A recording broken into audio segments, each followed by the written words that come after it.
Hi friends of Jubilee Plus, Natalie here with the second of our Monday Mercy video series.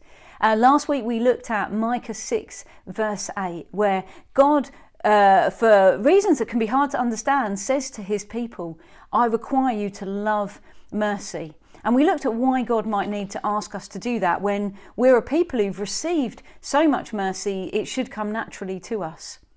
This week I want to just look very briefly at the fact that God is a God of mercy, that he is a merciful God. I love the story in Exodus where Moses says to God, will you show me your glory? Moses basically wants to get to know God. He wants to see God face to face. He wants to see something of God's splendor and majesty and glory. So he says, will you show me your glory? And God says, yeah, okay, come up a mountain and I'll show you. And what happens, we read in Exodus 34, it says, the Lord descended in the cloud and stood with him there and proclaimed the name of the Lord. The Lord passed before him and proclaimed, the Lord, a God merciful and gracious, slow to anger and abounding in steadfast love and faithfulness. When God revealed himself to Moses, when he showed Moses his glory, I just find it really fascinating that this is what happens, that he said, I'm a God merciful and gracious. You know, if I was God, I think there might be many ways I would want to show my glory. If someone said to you, show me your glory, I mean, I know it's a weird way of putting things, but what would you think to tell them or show them?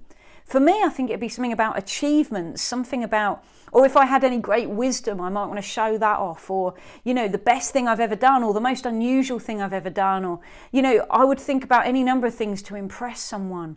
And I think when it comes to God, I would maybe expect him to do something miraculous. Like if he's going to show Moses his glory, why doesn't he just create a new planet or some stars right in front of him? Why doesn't he create a new animal in front of him? Like here, right in front of you, here's something, I'm just creating it and making it in front of you.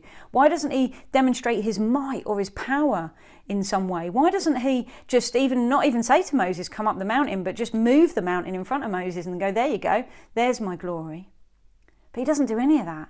He invites Moses up to the mountain, away from everyone else, to this kind of intimate and precious setting where he says, this is my glory. I am a God merciful and gracious, slow to anger, abounding in steadfast love.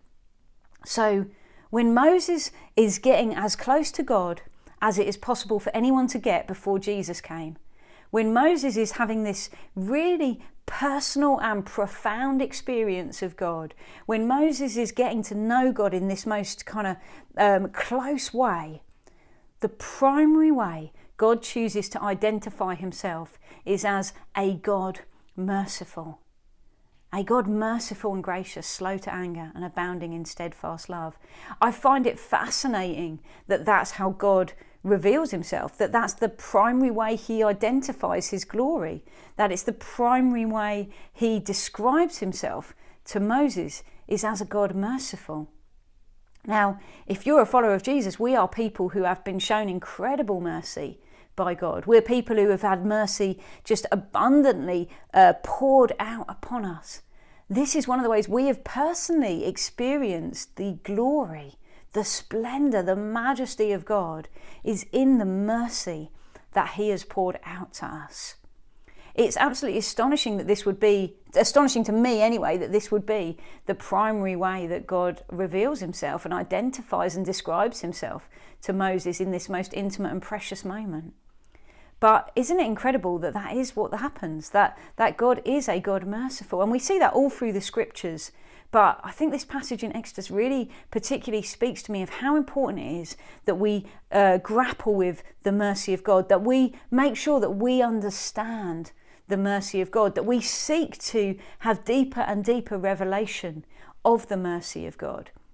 When we grasp how merciful he is, what actually happens is it then empowers us to be merciful too. And we'll talk a little bit about that in next week's Monday Mercy video, what it means for us to be merciful as well. But for now, I just want to finish by saying our God is a merciful God. It is so glorious that he is incredibly merciful. How wonderful that he chose to reveal his glory to Moses in this way. How wonderful that he chooses to reveal himself to us in this way. And how incredible that we then get to be ambassadors of this mercy. That as we appreciate and value and love this mercy of God that we've seen demonstrated to us, we actually get to be caught up in it to be mercy bringers to others too. We'll talk about that more next week. Have a great week. See you soon.